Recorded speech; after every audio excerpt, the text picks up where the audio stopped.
오늘 이 새벽에도 주님께서 크신 은혜와 축복으로 함께 하실 줄로 믿습니다. 하나님의 복된 말씀, 오늘 14장 1절부터 7절 말씀까지 같이 보겠습니다. 열왕기하 14장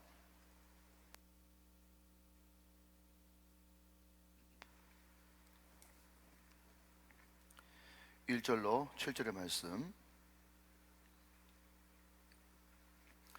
이 계시의 말씀을 한 절씩 나누어서 기도하시고 마지막 절은 같이 읽으실 때 하나님의 음성을 들을 수 있기를 원합니다. 1절 말씀 제가 읽겠습니다.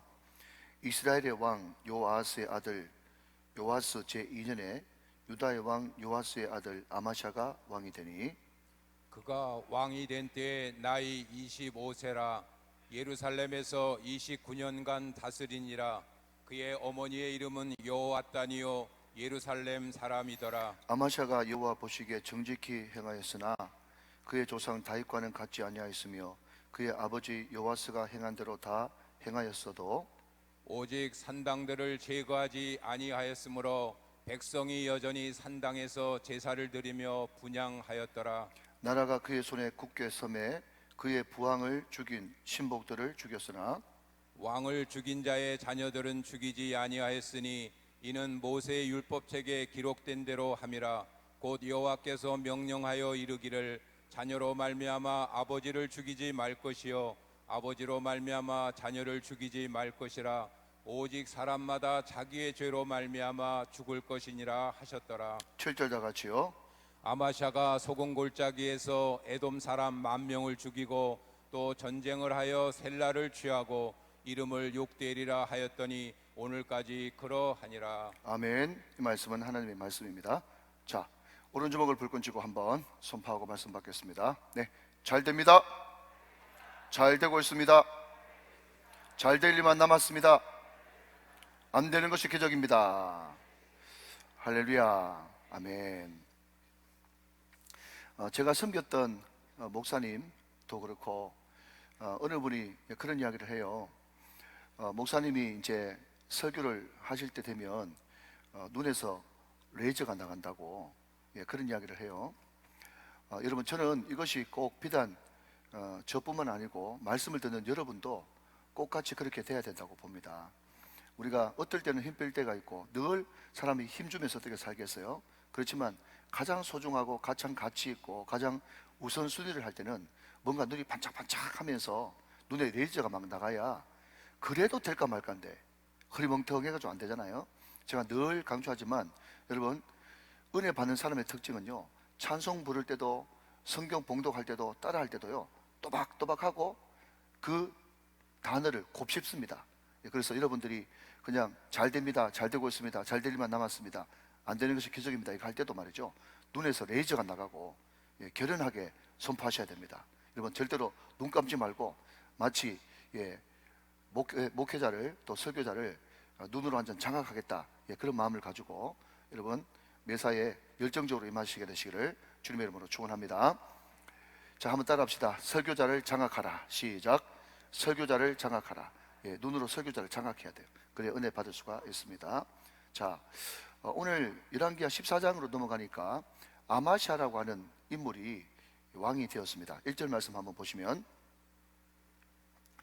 이스라엘 왕 요아스의 아들 요아스 제2년에 유다 왕 요아스의 아들 아마샤가 왕이 되었다, 그렇게 이야기하고 있어요. 자, 그러면 여러분 1절에서 우리가 포인트를 한번 잡아야 되는 것은, 제가 제 성경책에 이 요아스라고 하는 인물에 제가 동그라미를 쳐놨거든요. 다 여러분 보는 관점이 다르겠지만 여러분 제 큐티는 그렇다는 것입니다. 여러분, 요아스의 아들 아마샤가 왕이 되었다 라고 할 때 이 요아스가 누구냐 잠깐 살펴볼 필요가 있겠죠. 요아스라고 하는 임금은요 초반에 잘했습니다. 누가 살아있을 때까지는, 고모부 여호야다가 살아있을 때까지는. 그런데 후반에는 완전히 갑자기 헷가닥 해버렸습니다. 언제부터? 여호야다가 죽은 이후부터.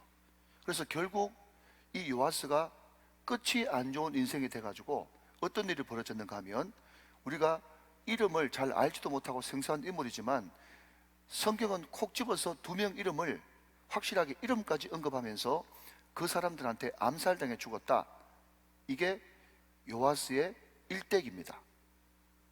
제가 뒤에도 말씀드리겠지만 먼저 말씀을 드리면 요아스를 구체적으로 암살했던 두 인물은요, 친 제사장 성향을 가진 사람입니다. 그러니까 요야다의 영향을 받은 사람이죠. 갑자기 왕이 헷가닥 해버리고 우상 숭배하고 현하게 변해버리니까 저 도저는 안 되겠다 생각하고는 친 제사장 정치 성향을 가진 사람이 요아스를 암살한 것입니다.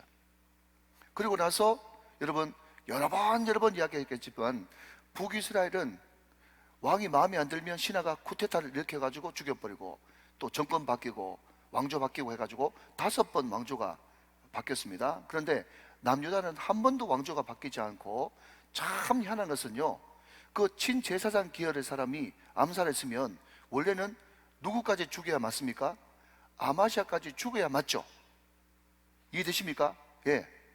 그냥 싹을 없애버려야 되지 않습니까? 그런데 희한하게도 하나님의 절대 주권에 의해서 그 아버지가 암살당했음에도 불구하고 그 아들이 대를 이어가지고 왕이 되는 것을 보게 됩니다. 자, 여러분, 그러면 여기서 건전한 행간의 의미, 상상을 좀 하셔야 되는 거예요. 자, 내가 지금 왕인데요, 왕인데 지금 대신들은 다 친제사장 계열의 사람들이 이제 고관 대작으로 다 이렇게 서 있는 겁니다. 나이는 아직까지 연소해요. 예. 그런데 그 사람들이요, 누군가 하면요, 한마디로 말씀드리면 다 아버지의 원수예요. 그 상황에서 내가 지금 왕이 된 거예요. 자, 여러분, 우리가 충분히 다시 한 번 말씀드리지만 그때 상황과 그때 환경과 문화와 이런 것들을 알지 못하고 성경을 보면 말이죠, 하나는 큐트해가지고 하나는 맞는데 뒤에 보면 앞뒤가 안 맞고 아구가 안 맞아 떨어지는 거예요. 이게 뭐지? 이런 생각이 드는 겁니다. 그러면서 어떤 결론을 내는가 하면은 그냥 뭐 목사님께서 모르면 넘어가라고 그랬으니까 넘어가자. 조금 몰라야지, 너무 모르잖아. 그래. 무슨 말인지 되시죠? 그죠? 그러니까 목사님 이거 설교해 주겠지, 참 좋은 신앙이에요. 예, 그렇지만 여전히 궁금하고 여전히 그냥 물음표로 이 문제가 해결 안 됐는데 아는 것보다 모르는 것이 너무 태반인 그런 상태에서 그냥 넘어가고 무조건 믿습니까? 그러면 아멘하고 그래 넘어가면요, 어떤 일이 벌어지는가 하면 결정적인 순간에 성경을 딱 갖다 대면서 이거 무슨 뜻인지 아시겠어요? 그래 물어보면 안 그래도 궁금했는데 또 교회에서는 언급도 안 해주는데 이건 이거다 하면서 딱 가르쳐주는 이단에 넘어갈 위험성이 상당히 농후하단 말이죠. 그러니까 우리는 예수도 알기 원해야 되고 말씀도 알기를 원해야 되는 것입니다. 믿으시면 아멘. 자, 상황이 다시 한번 정리하면 이렇습니다. 자기 아버지가 죽었어요. 예, 역모로 죽었습니다. 죄송합니다. 쿠데타로 죽었습니다. 그런데 그 두 사람의 이름이 그냥 원인도 모르게 죽었다 그러면요, 그냥 상상의 날개를 못 펼치지만 두 사람의 이름이 딱 나와 있기 때문에 이 사람이 누구냐, 주석에 찾아봐도 사전에 찾아봐도 이 사람들은 그 당시에 요야다를 경외하고 존경했던 친제사장 계열의 사람들이었다라는 것이 명확하게 학자들의 의견이에요. 보편적인 말이죠. 그런데 그럼에도 불구하고 다윗의 언약을 통해서 그 아들이 반역이 일어났음에도 불구하고 왕이 되었다. 모든 대신들은 다 친제사장 계열의 요야다를 존경하는 사람들, 그런데 우리 아버지를 죽인 사람들, 원수들이 거기 대신으로 있다라는 그런 상황에서 아마시아가 왕이 됐단 말이죠.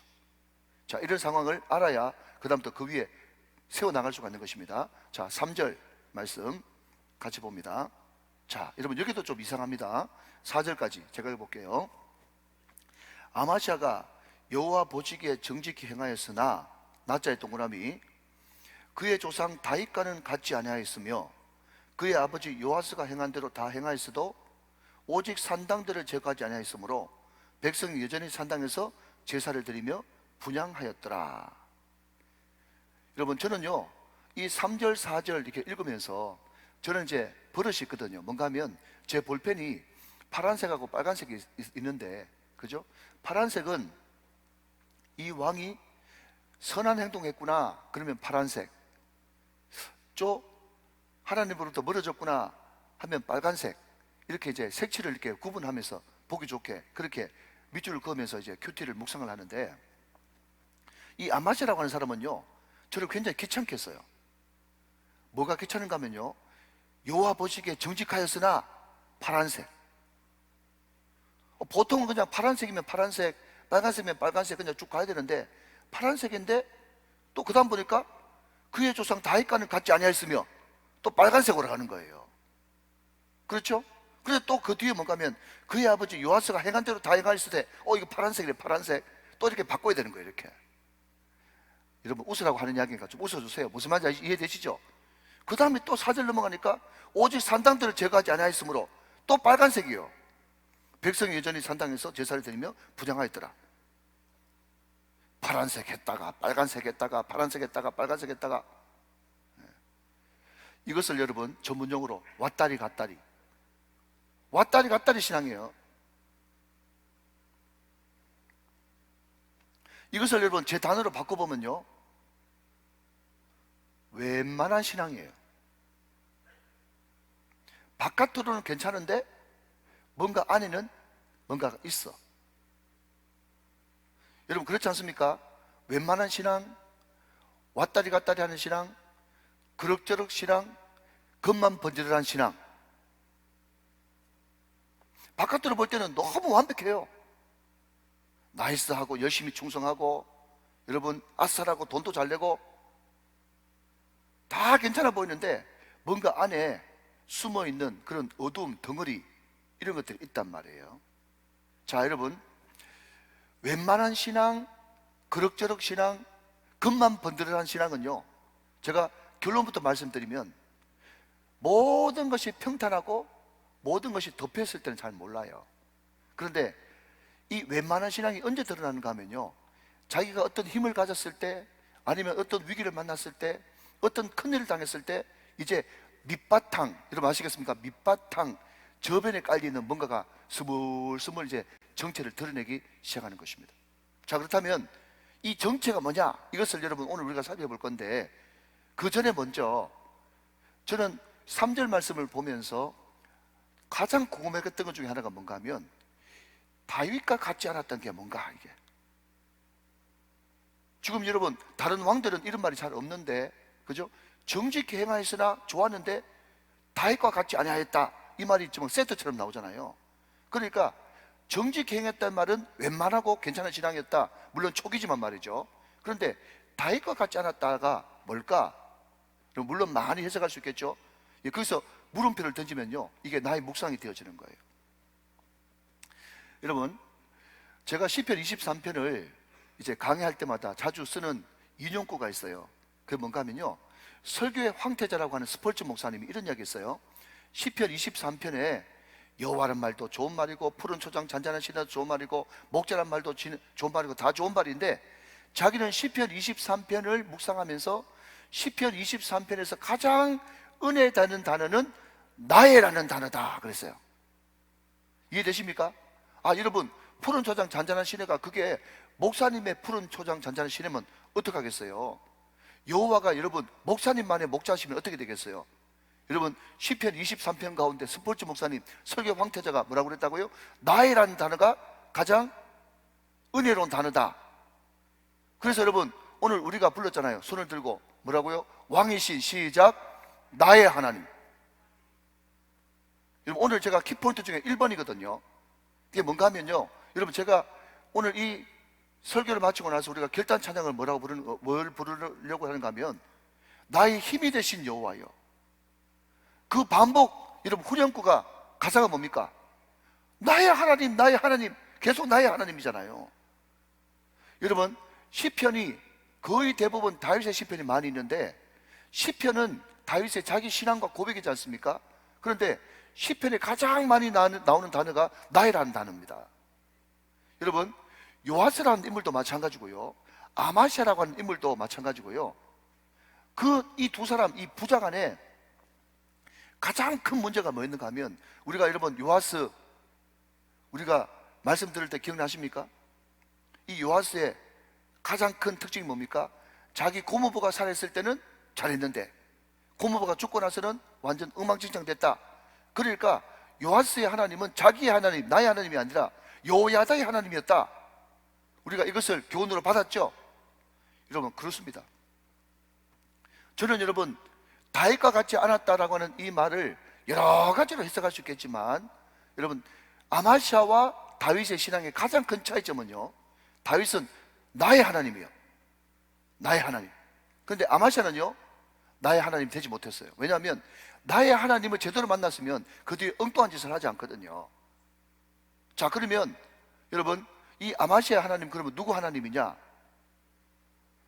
요아스 자기 아버지는 여호야다의 하나님이었고, 이 아마시아는요, 자기 아버지가 암살당하고 그때 강력한 대신으로 있었던 친 제사장 계열의 그 대신들, 여러분 그 사람들이 가지고 있었던 그 강력한 힘, 파워, 이것이 아마시아를 붙들고 있었다는 것을 우리가 좀 더 살펴보면 알 수가 있을 것입니다. 자, 여러분 5절 말씀 같이 한번 보시죠. 5절.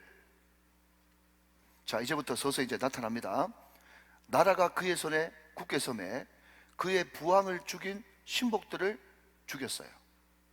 자, 여러분 힘이 없을 때는 가만두다가 이제 나라가 굳게 서고 이제 자기의 영향력이 펼쳐지니까 자기 아버지 죽인 그 대신들 이제 숙청작업 들어가는 겁니다. 이렇게 읽어야 되는 거예요. 네. 이렇게 읽어야 나한테 다가오는 거예요. 자, 그런데 6절 말씀 포인트인데요, 한번 보겠습니다. 왕을 죽인 자의 자녀들은 죽이지 아니하였으니 이는 모세의 율법책에 기록된 대로 함이라. 곧 여호와께서 명령하여 이르시기를 자녀로 말미암아 아버지를 죽이지 말 것이요 아버지로 말미암아 자녀를 죽이지 말 것이라. 오직 사람마다 자기의 죄로 말미암아 죽을 것이니라 하셨더라. 여러분 제가 신명기 강의하면서 오늘 특별히 열왕기하 14장 6절 말씀을 제가 샘플로 보여드리면서 제가 동그라미 쳐놨네요. 보니까 이 신명기 24장에 있는 이 말씀 말이죠, 이 말씀이 열왕기하 14장에서 이루어졌습니다 하면서 제가 샘플로 보여드렸을 거예요. 자, 그런데 저는 이 6절을 읽으면서 여러분에게 하나 던지고 싶은 말씀은 뭔가 하면, 오늘 본문에 등장한 이 아마시아라고 하는 인물이 이 신명기에 나오는 모세 율법, 이것을 순수하게 자기의 의사로, 자기의 믿음과 신앙으로 이렇게 하기로 결정했다면요, 이 사람은 굉장히 존경할 만하고 위대한 왕이 틀림이 없습니다. 그렇죠? 자, 그런데 만약 제가 지금 추측하고 의심하는 대로 두 번째 경우가 있을 수 있겠죠. 그때 모든 여러분 고관 대신들은 어떤 계열의 사람이었다고요? 친 제사장 계열의 대신들이었다, 그렇게 말씀을 드렸지 않습니까? 이 사람들은요 철저하게 율법주의자들이에요. 그러니까 자기 아버지 부왕의 그 영모의 암살에 가담했던 그 사람들을 다 죽이는 것은요 모세 율법에도 허용하고 있기 때문에 충분히 눈 감아줍니다. 그런데 그 자녀들까지 완전히 죽여가지고 씨를 말리려고 했었을 때, 여러분 우리가 사극 같은 거 보시면 전하 아니되옵니다 통촉하여 주옵소서 많이 보셨죠? 그죠? 그래서 거기에 있는 모든 사람들이, 거기에 다 사는 사람들이 친제사장 계열인데, 왕이 이렇게 하는 것은 이해하나 그 자녀까지 씨를 말리는 것은 절대로 불가하다라고 상소를 막 올리면서, 그것 때문에 만약에 그 사람들 이야기 안 들어주면 통째로 나라가 무너져 내리니까, 제 추측이 충분히 상상할 수 있는 추측이고 많은 학자들이 지지하는 추측인데, 만약에 그랬다면 여러분 밑바닥에 아버지를 죽인 사람들에 대한 분노는 여전히 가라앉아 있는 것이죠. 여러분 충분히 두 가지 경우를 여러분 동의할 수 있겠습니까? 맞습니다. 여러분 첫 번째 경우, 물론 그럴 수 있어요. 아마시아가 하나님을 두려워해가지고 말씀대로 순종한 경우, 이것은 참으로 존경받고 위대한 결정이에요. 그런데 만약에 정말 정치적인 그런 성향 때문에, 정치적인 판단 때문에, 정무적인 판단 때문에 그때 당시에 모든 기득권을 잡고 있는 그 사람들과 그냥 타협하는 차원에서 만약에 그것을 결정했다면, 그것은 위대함이 아니라 오히려 시한폭탄을 밑바탕에 깔아두고 있는 거죠. 지뢰처럼 말이죠. 자, 그런데 제 해석이 훨씬 더 맞다고 생각하는 것은 그 다음 절 보면 드러납니다. 자, 여러분 7절 말씀 한번 보시죠. 아마샤가 소금 골짜기에서 에돔 사람 10,000명을 죽이고 또 전쟁을 하여 셀라를 취하고 이름을 욕되리라 하였으니 오늘까지 그러하니라. 그렇습니다. 자, 여러분 보십시오. 제가 여러분 공부를 좀 해보니까요, 이때 아마샤가 유다 왕으로 있을 때 국제 정세가 어떤가 하면요, 신흥 강국 아수르가 이제 일어날 때입니다. 신흥 강국 아수르가 일어나서 그때까지 절대 패자로 있었던 아람에 계속 지금 아람이 지금 북이스라엘과 남유다를 괴롭히고 있잖아요, 지금. 그러니까 아람이 좀 쪼그라들고, 바로 위에 있는 아람, 시리아, 지금의 시리아에 있는 아람이 좀 쪼그라드니까 북이스라엘이 좀 더 세지고, 북이스라엘이 좀 세지니까 남유다가 좀 쪼그라들고. 이해되십니까? 예, 그냥 흐름만 아시면 돼요. 남유다가 좀 쪼그라드니까 그 옆에 여러분 변방처럼 붙어 있었던 에돔, 모압, 암몬 이런 위성국이 이제 조공 바치던 것을 안 바치면서 소위 말해서 반항하기 시작하는 그런 국제 정세 가운데 있는 거예요. 자, 여러분, 이 에돔이 바치는 걸 안 바치고 있으니까 이 아마샤가 일어나 가지고요, 에돔 사람을 철저하게 징계하고 징벌하는 장면이 7절 말씀이죠. 자, 그런데 여러분, 오늘 여러분 보시는 성경 보면 유다왕 아마샤 해가지고 역대하 25장 돼 있습니까? 1절 위에 따라오고는 계시죠? 자, 여러분, 제가 한 구절 소개해 드립니다. 이해를 더 돕기 위해서. 자, 역대하 25장으로 넘어갔어요.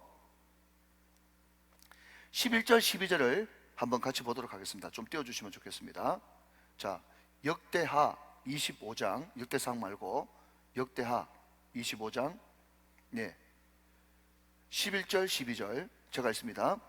아마샤가 담넥을 내어 그의 백성을 거느리고 소금 골짜기에 이르러 세일 자손 10,000명을 죽이고. 자, 12절을 제가 같이 보고 싶은 거예요. 자, 12절 같이 한번 읽어주세요. 12절입니다. 시작.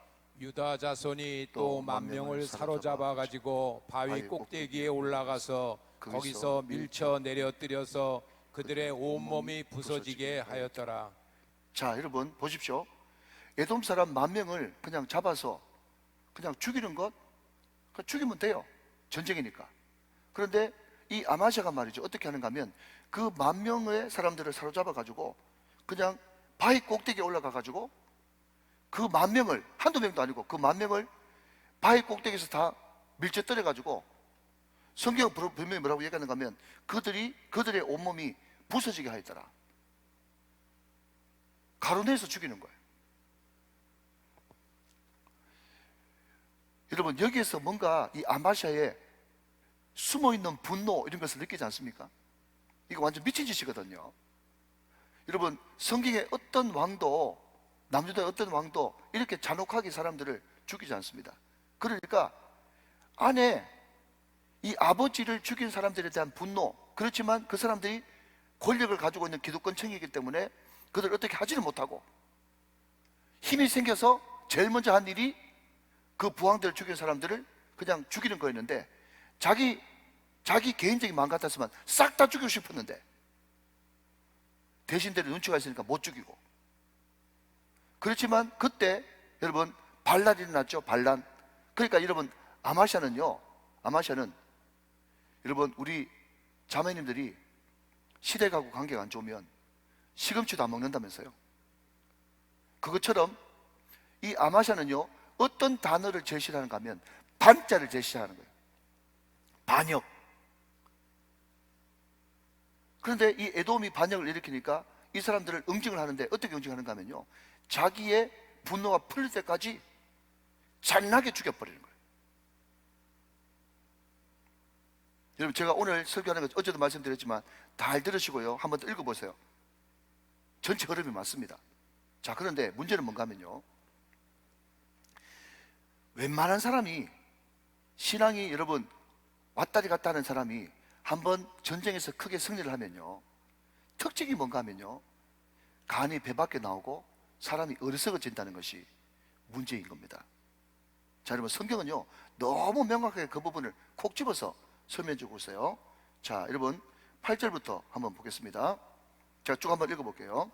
아마샤가 예후의 손자 요아스의 아들 이스라엘 왕 요아스에게 사자를 보내 이르되 오라 우리가 서로 대면하자 한지라 그랬습니다. 자, 들어보십시오. 설명 좀 하는 게 낫겠습니다.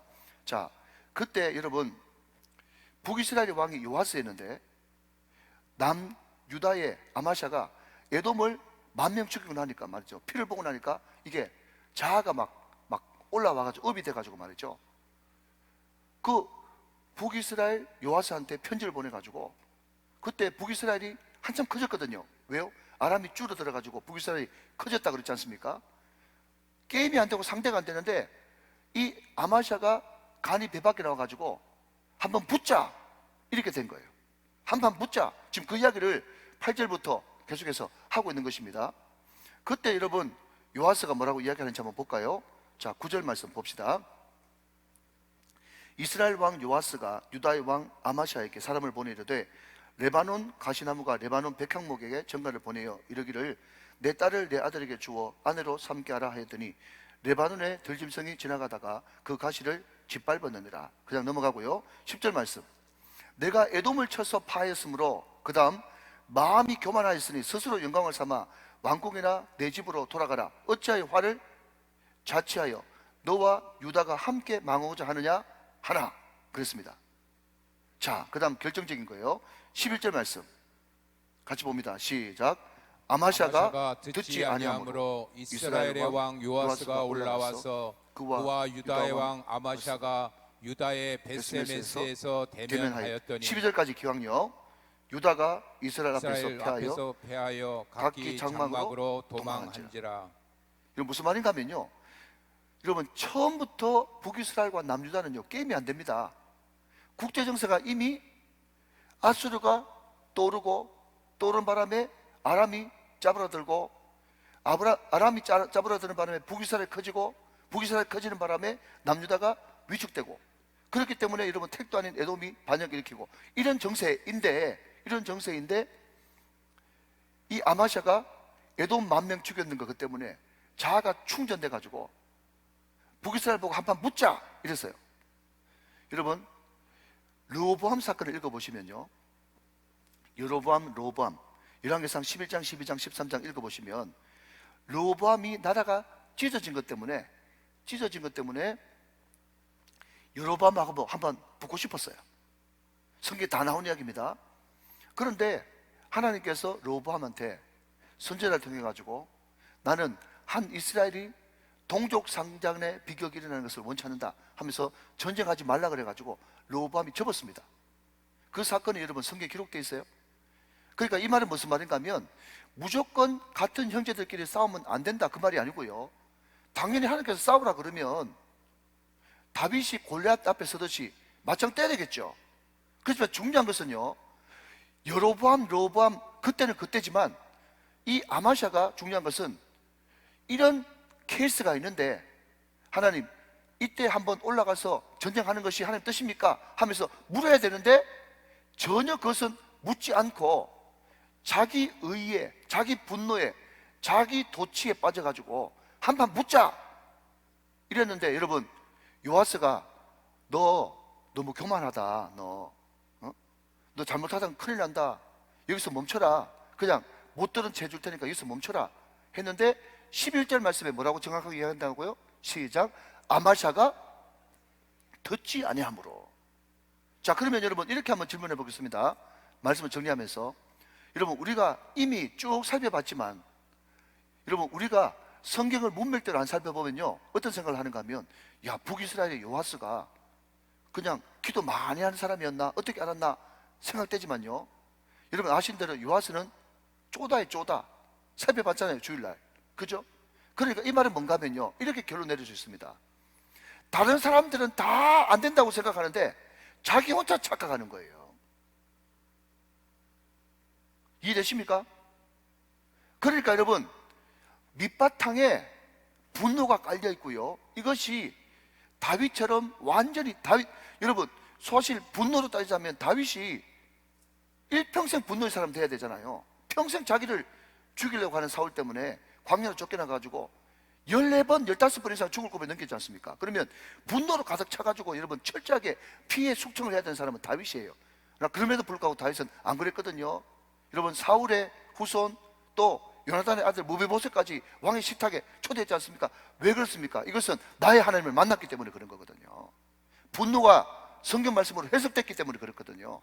그런데 이 아마샤는 해석이 안 된 상태에서 에돔 좀 이겼다고 펄펄 뛰니까 자기 혼자만 모르고 모든 사람들은 지금 굉장히 무모하고 어리석고 엉뚱한 짓 하고 있다는 것을 여러분 하다못해 이 성경의 메시지는 뭔가 하면 그렇게 여러분 쪼다 같은 북이스라엘의 요아스도 아는데 지만 모른다 이러듯이.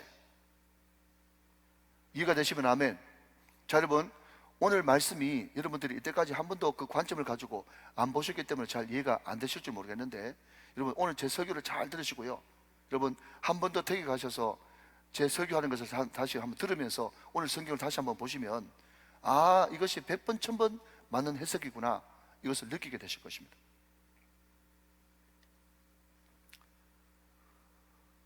이해되시면 아멘. 자, 여러분 그 뒤가 어떻게 되는지 제가 이제 말로 설명하면서 말씀을 마치려고 합니다. 여러분 이 아마사가 말이죠, 전쟁에서 패했습니다.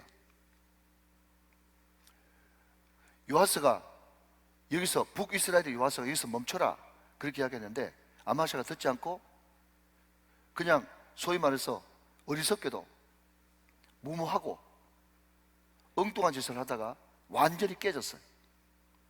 그리고 여러분 그 뒤에 어떤 일이 벌어졌는가 하면 북이스라엘이 남유다의 안방까지 쳐들어와 가지고 성을 200m, 400규빗이라 그래요, 200m 무너뜨리고 또 왕궁 곳간에 있는 모든 보화를 다 가져가고 그리고 사람들 여러 명을 포로로 끌려가고 아마샤는 살려주는 것으로서 북이스라엘과 전쟁이 끝났습니다. 그런데 여러분 불행은 뭔가 하면요, 이 아마샤가 또 자기 아버지처럼 어떤 반역 세력에 의해서 암살을 당했다는 거예요.